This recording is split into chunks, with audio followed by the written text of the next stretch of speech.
Coming up on News 11, Brickfest is set to take place in Rochester this weekend. A telescope spots the oldest black hole, and a large protest in Washington, D.C. calls for a ceasefire on Gaza. These stories and more, News 11 starts right now.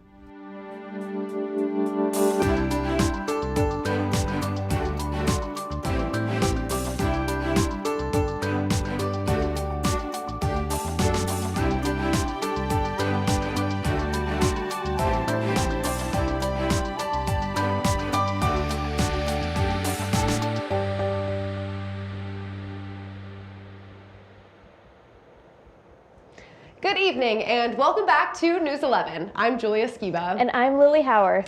We have a lot of news to cover today, and I'd also like to welcome Lily as one of our new anchors here. So Lily, are you excited? I'm very excited. Thank you guys so much for having me. So let's get started. So the results from Tuesday's elections are in. Although no state or national candidates were on the ballot, a number of local offices will be occupied by new faces come January. In the village of Fredonia, Democrat Michael Ferguson won the mayor's race unopposed by any other party candidate after incumbent Doug Essig opted to run for another term. Trustees James Linden and Dave Byrd were unseated by newcomers Ben Brochler and Paul Windle in the city of Dunkirk. Voters also did not see the incumbent mayor on the ballot with a margin of less than 100 votes. That race between Democrat Kay Dozovac and Republican Dave D'Amico is still too close to call until it is reviewed by the Board of Elections. Elsewhere, the city of Jamestown flipped in favor of the GOP, with Kim Eklund defeating incumbent Mayor Eddie Sundquist, further growing the Republican majority in City Hall. For a full list of results around Chautauqua County, head to chqvotes.com. If you love thrifting, then we hope you went to the thrift sale in the Williams Center on the SUNY Fredonia campus. They offered donated clothes for an affordable price to SUNY Fredonia students and the Fredonia and Dunkirk community. We sent Abigail Jacobson out to go on a thrifting spree. You don't know this way, little winner. Hail Fredonia Records is an extracurricular experience for students to use their knowledge of the music industry while supporting the campus and the nearby communities. This is the second thrift store hosted by Hail Fredonia Records. I like seeing people have their own fashion sense. So I love to pick out some normal pieces and some weird pieces for people. There's been a few like trench coats and weird stuff that have been bought, which I love. And I think just clothes is kind of a fun way to bring people together. At the thrift sale, they sold t-shirts, sweatshirts, pants, blankets, mugs, coats, and much more. In front of the Williams Center, you might find something you like this one for me. If you couldn't find anything at the thrift sale, then you can head down to Garment Gallery thrift store in Dunkirk, New York. They provided all the clothes and items at the thrift sale. Garment Gallery has about 15 rooms full. Some rooms are packed full to the ceiling, so they just want to get stuff out of there. And it's good promotion for the record label as well as Garment Gallery. Bridget Miko, the director of programs at Garment Gallery Thrift Store, talked about how the thrift store gives back to the community. Just really does help a lot of the community. People are able to come in and get things at a very low price, sometimes vouchers depending on someone's situation. So it's just great. It's great to have as part of the whole. Garment Gallery wants students and the community to know that they are there for them. Hail Fredonia Records hopes to keep hosting these types of events, and the Garment Gallery hopes to keep providing for the community. Abigail Jacobson, News 11. If you miss this event, fear not. You can always go and visit the Garment Gallery thrift store in Dunkirk, New York. Fun and Logic Club, Fredonia's student-run board game club, continues to host a game night once each week. Matt Volz headed to the Williams Center to play along with them.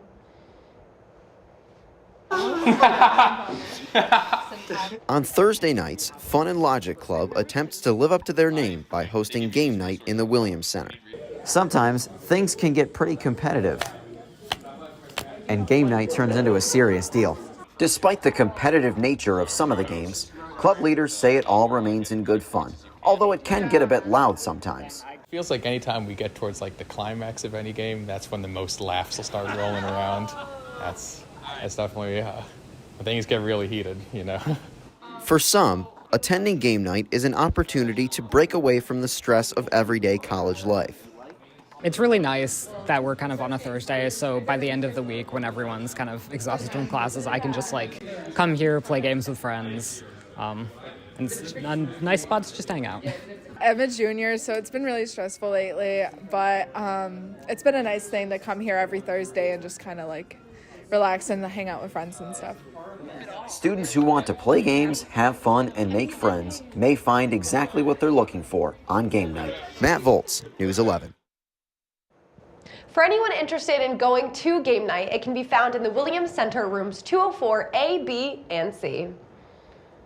You'll probably recall participating in lockdown drills during your years in high school, but with an uptick in classroom violence nationwide, one local school is taking preparations a step further. Jackson Hickey reports. What you're seeing may look like an actual emergency, but in reality, it's all an act. Teachers, administrators, and law enforcement in the city of Salamanca in Cattaraugus County took part in this mock active shooter drill on Tuesday. It's all in the hopes of making faculty and staff more prepared in the event of a real emergency. This is the ultimate worst case scenario. When we train for something like this, it ensures that when we have a smaller scale emergency, that we are significantly more competent and more prepared to train for that. Throughout the hours-long training, adult volunteers played victims of a school tragedy, with a large law enforcement presence going through the process of clearing part of the building. Organizers say that the event, although brutally realistic, provides invaluable experience to everyone involved should the worst-case scenario actually happen. As you know, in our society, this type of thing's happening all the time. So I wanted our school to be as prepared as we can be. It's one of those things that you hope you can train for and be really good at and you never have to use. Law enforcement agencies involved included the Cattaraugus County Sheriffs, Salamanca Fire, Seneca Nation Marshals, and the county's Special Response Team, among others.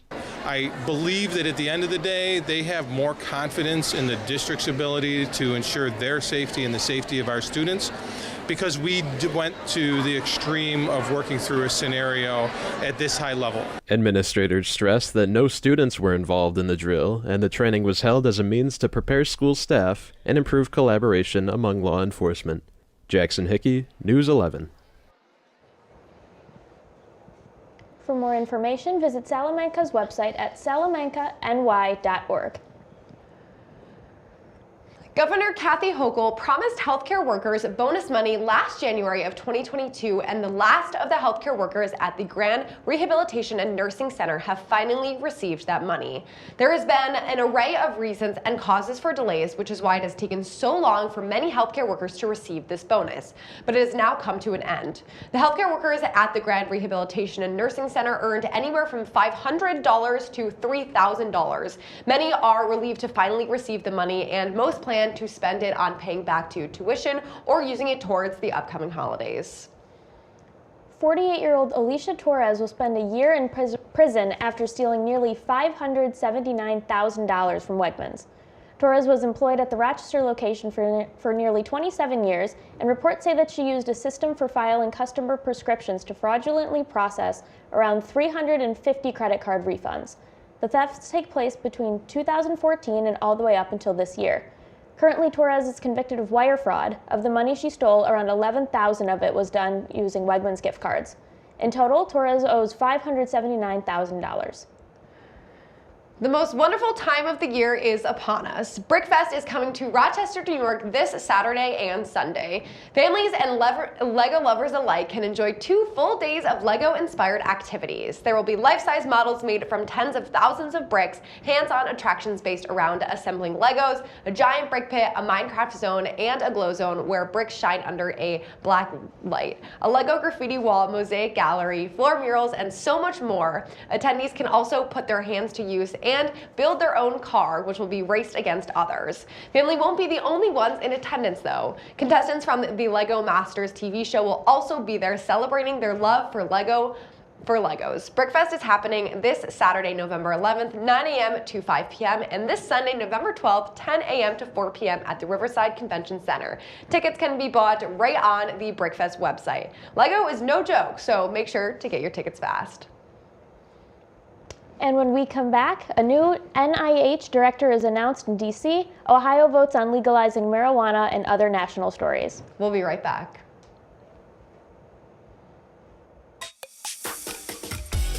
This one's for the real ballers and shot callers. the sisterhood of women in tech. They're discovering cures, building apps, and programming the blockchain. They're CEOs, worldwide hustlers who can make it rain. They're tearing down the old boys club and seeing big gains. Because when women in tech come together, you know they make that change.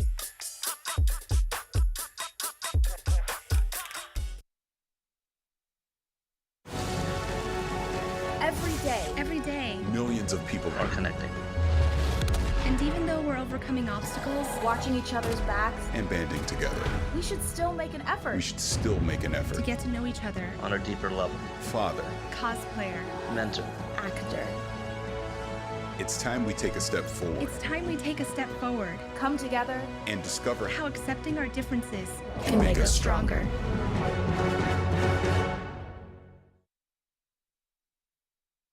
How prepared is your family if a hurricane shows up at your doorstep, or a flood, or a blizzard?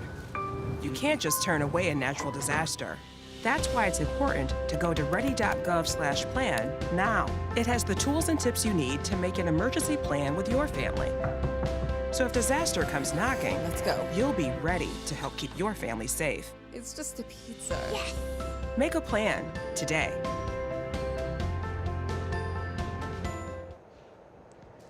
This election day, Ohio had a few important votes on the ballot, one of them being the legalization of recreational marijuana use. If this vote was passed, it would make Ohio the 23rd state to legalize marijuana and would allow adults aged 21 or older to buy and possess 2.5 ounces of cannabis.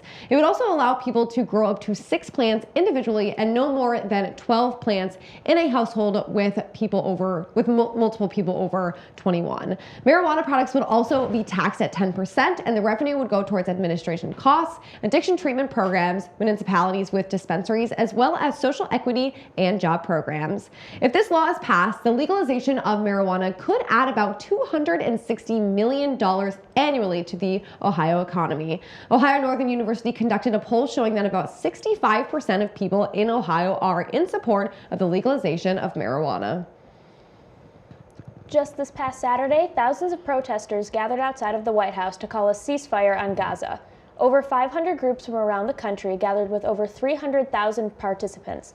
Some organizations leading the peaceful protest include the Palestinian Youth Movement, National Students for Justice in Palestine, and Act Now to Stop War and End Racism. U.S. officials have not called for a ceasefire, but instead called for pauses in the daily attacks on Gaza to allow humanitarian to enter. Over 10,000 Palestinians have been killed so far, with almost half of that number being children. It is estimated that there have been 1,400 fatalities in Israel.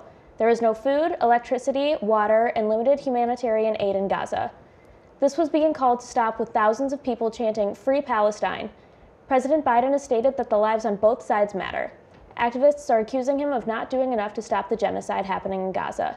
Famous music artist Macklemore attended the protest and condemned the attacks happening in Gaza, even after being advised to not speak out. Protesters encourage everyone to speak out and understand the scales of the deaths occurring. Last Tuesday, the Senate announced a new director of the National Institute of Health. Dr. Monica Bertagnolli is a cancer surgeon who leads the National Cancer Institute and has been voted to fill the next NIH director position. Bernie Sanders, the current chairman of the Senate Health Committee, announced that he voted against Bertagnolli. He states, quote, "She has not convinced me that she is prepared to take on the greed and power of the drug companies and healthcare industry," end quote. Despite Sanders' comments, the final vote ended up being 62 to 36 in favor of Bertagnolli. Dr. Bertagnolli will be the second female to lead the NIH on a permanent basis. Her first project is to work with the biomedical research community to try and identify the true origin of the COVID-19 pandemic. The NIH is excited for this new leadership in public health. We have exciting new developments in the science world this week. 2 powerful NASA telescopes have detected a black hole that formed just after the Big Bang, making it 13.7 billion years old, the oldest black hole ever recorded. The black hole was discovered in the center of one of the most distant galaxies, labeled Galaxy UHZ1. Astronomers worked idly inside the Chandra Observatory in Cambridge, Massachusetts on Tuesday as they detected superheated gas emitting from the previously undetectable galaxy. The discovery was made possible by the Able cluster of galaxies, which intensify the light of the large galaxy behind it, acting as a cosmic magnifying glass. Not only is this black hole incredibly old, but it is also remarkably large, its total mass equating to the entire mass of all of the stars within its galaxy. Astronomers believe that this discovery will greatly impact researchers' ability to further piece together how some of the first supermassive black holes formed in the cosmos. After the break, Jenna joins us for our sports update, and we'll have your first look at the weather. We'll be right back.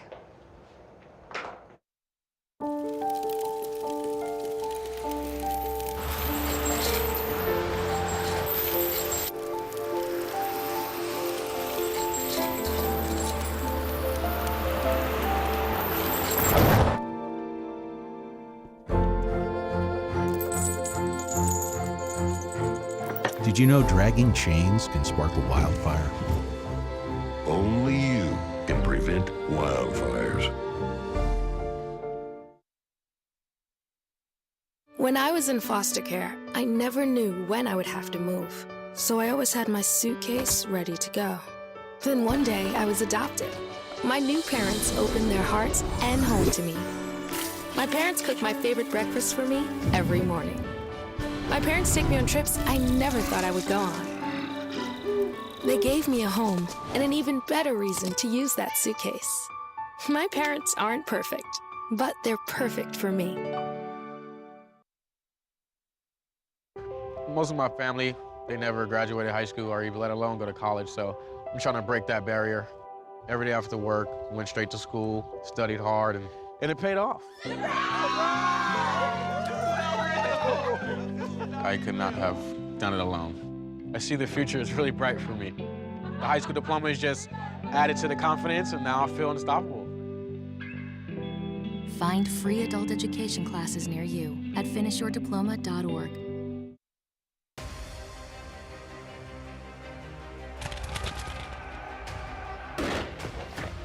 So William Johnson, he's a very, very influential and important man in colonial America. We're not going to take this lying down.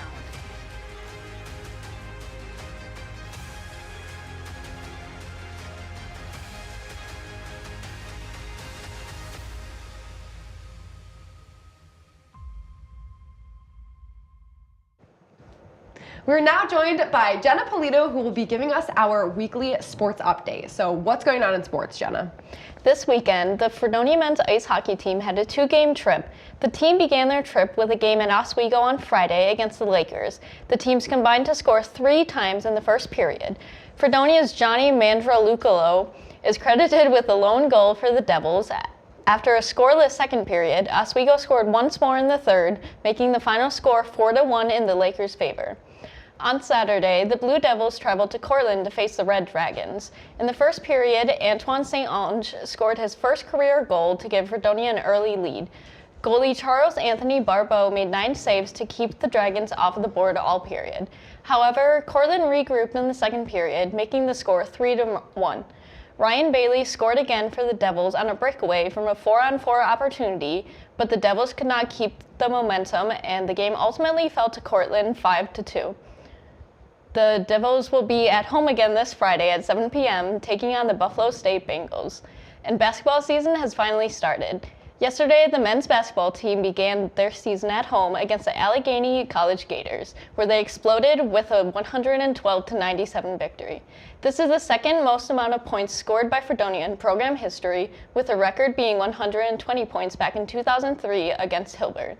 Malik Jemison led the Devils with 31 points on 11 and 13 shooting and 8 assists. We got a chance to talk with Malik after the game. I'll give us 8 out of 10. We did have a couple times during the game where we messed up, but we came right back. That's what I like about this team. We don't fold. We always here. We got a bunch of dogs that know what to do in certain situations, and they just love playing basketball, so it makes it all easy. I think I've played good. I think my teammates bring the best out of me when we're on the court. So I think thankful for my teammates. They always look for me on the court, so they're the reason I played good today for sure. The Buffalo Bills returned to Paycor Stadium to play the Cincinnati Bengals on Sunday for the first time since Damar Hamlin collapsed on the field just 8 months prior. There were all smiles on both sides, but the game did result in a 24-18 loss for the Bills. Josh Allen threw for 258 yards, completing 26 of his 38 pass attempts. Allen also picked up a rushing touchdown in the first quarter for himself. The Bills also picked up a field goal from Tyler Bass and a touchdown scored by Stephon Diggs with a 2-point conversion for a total of 8 points on the drive. The Bills dropped to 5-4 in the AFC East and will return home this Monday to play the Denver Broncos at 8:15 p.m. The Buffalo Sabres have played 3 games since facing the Flyers in Philadelphia last Wednesday. On Friday, the Flyers traveled to KeyBank Center for another game, resulting in a 5-1 loss. The Sabres' lone goal was scored by defenseman Henry Jokiharju, his first of the season. Saturday, the Sabres made the 2-hour trek to Toronto to play the Maple Leafs, winning that game 6-4, despite a hat trick from Austin Matthews on the Leafs. Goals for that game are credited to J.J. Peterka, Tage Thompson, Jeff Skinner, Jordan Greenway, and a regular and empty net goal for Alex Tuck. The most recent game took place on Tuesday versus the Carolina Hurricanes. Goals were scored by Alex Tuck and Rasmus Dahlin, with the Hurricanes also scoring 2, sending the game to overtime. Martin Necas scored the winning goal for the Hurricanes, making the final score 3-2. The Sabres are 6-1 on the season so far, and they will host the Minnesota Wild tomorrow night at 7.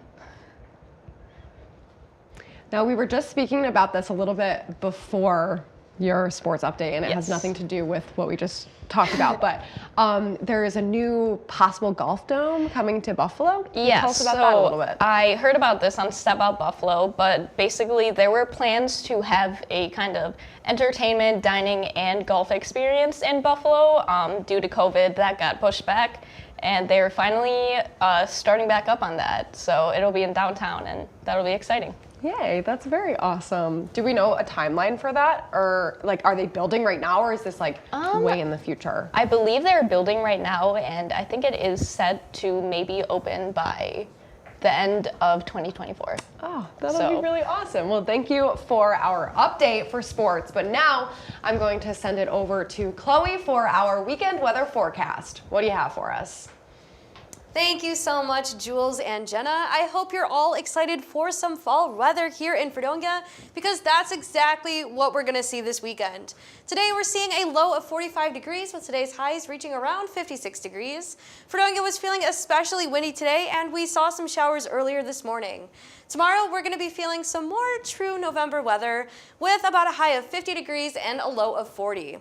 The sun will be slightly obscured tomorrow by some partly cloudy skies. Stay tuned, because I'll be back in a little while with your weekend weather.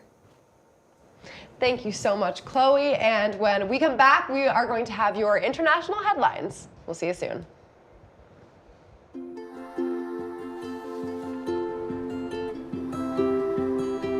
To Sofia and Gabriel, mis flores, my little flowers.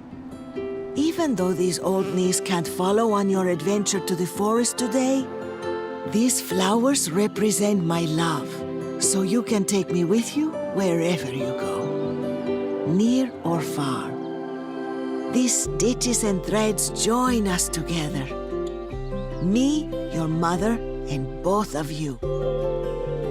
And wherever you see a flower, a bird, a beautiful tree, know that my love is with you as you bring our colorful stories to the world. Make the forest part of your story at a park near you. Find one at discovertheforest.org. There was an old woman who lived in a shoe. She had so many children, she didn't know what to do.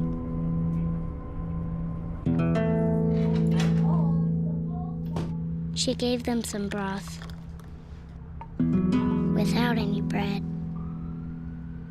and kissed them all soundly and put them to bed. Hunger is a story we can end. End it at feedingamerica.org. 2 climate protesters were arrested on suspicion of criminal damage on Monday after they smashed a protective glass panel covering a famous oil painting by Diego Velázquez at London's National Gallery. The two activists from the group Just Stop Oil targeted the painting, The Toilet of Venus, because it was previously slashed during the suffragette movement for women's rights in 1914. The protesters smashed the glass with hammers and then told people at the art gallery, quote, "Women did not get the vote by voting. It's time for deeds, not words," end quote. Just Stop Oil, which has led similar protests targeting famous artworks in public buildings, said that Monday's protest was to demand the British government to immediately halt all licensing for the development, exploration, and production of fossil fuels in the UK. The National Gallery removed the paintings from the display so conservators can examine it and have hung another painting in the place for the Velázquez for the time being. Prime Minister Antonio Costa of Portugal resigned this past Tuesday unexpectedly. This came hours after police raided government buildings as part of an investigation into corruption and, quote, influence peddling, unquote. After the raid, an arrest warrant was issued for Mr. Costa's chief of staff. Mr. Costa has been in power since 2015 and said in a television remark that he had been, quote, surprised, end quote, to learn that he would be the subject of a criminal proceeding. According to a statement from the Prosecutor General's office, a judge authorized police to search 37 locations, which included the office of Mr. Costa's chief of staff, the Ministry of Environment, the Ministry of Infrastructure, a city council office, and several private homes. The investigation is in relation to lithium exploration concessions in northern Portugal and a hydrogen energy production plant and data center based in Sines. The investigation has shown that the suspects invoked Mr. Costa's name and authority, quote, to unblock procedures, end quote, in relation to the exploration concessions. Tesla mechanics in Sweden walked off the job last week after the company refused to sign a collective wage agreement. This refusal affects around 130 mechanics in Sweden. Tesla employees reportedly had less wages and insurance. Tesla told the protesters on Tuesday that they would not sign the agreement. The Swedish protesters allegedly plan to widen their strike. We will have your trending stories when we come back, and Chloe joins us again for your weekend weather. When you think of the local lowdown, what do you think of? Well, when I think of the local lowdown, it's the live music that we have played in the studio. It's gotta be the laughs we shared. The memorable moments during the whole thing. Oh my God, so fun. The local lowdown for me is the people behind the scenes, the amazing team that we have making the show. Oh, it's gotta be exploring all sorts of genres and music I've never heard before. Oh, easy. Going out to shows and talking to artists and getting the latest news on what they have planned for the future. It's about these artists, man. Giving them a platform to showcase what they've worked so hard on and show their music to the community. It's all about supporting the local scene of music to keep it running for years to come. And of course, the band merch. You can't forget about the merch.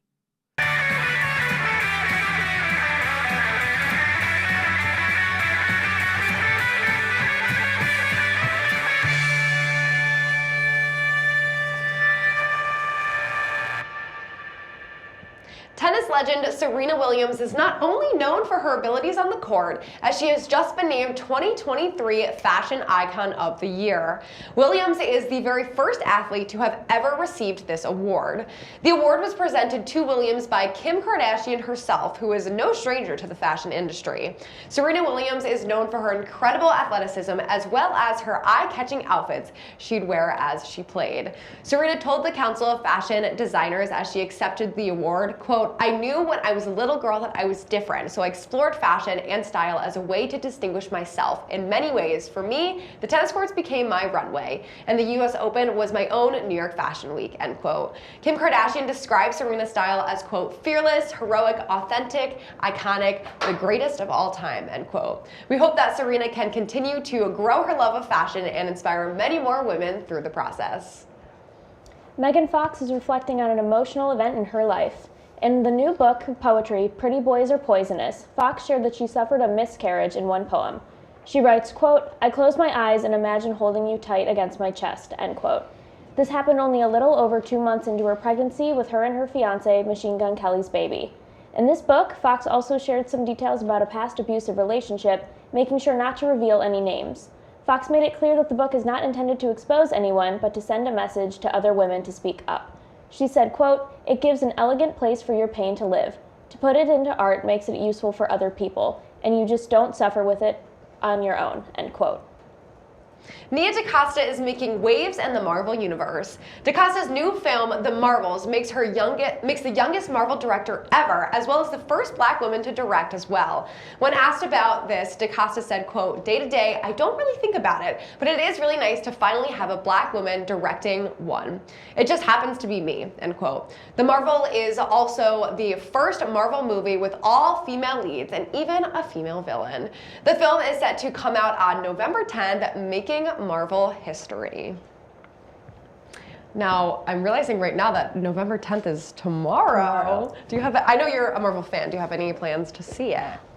I'm actually really far behind on all the Marvel movies. So I am so far behind. I haven't watched Loki season 2. I haven't watched any of like the newer movies, but we'll get there. We'll see it at eventually. some point. Yeah.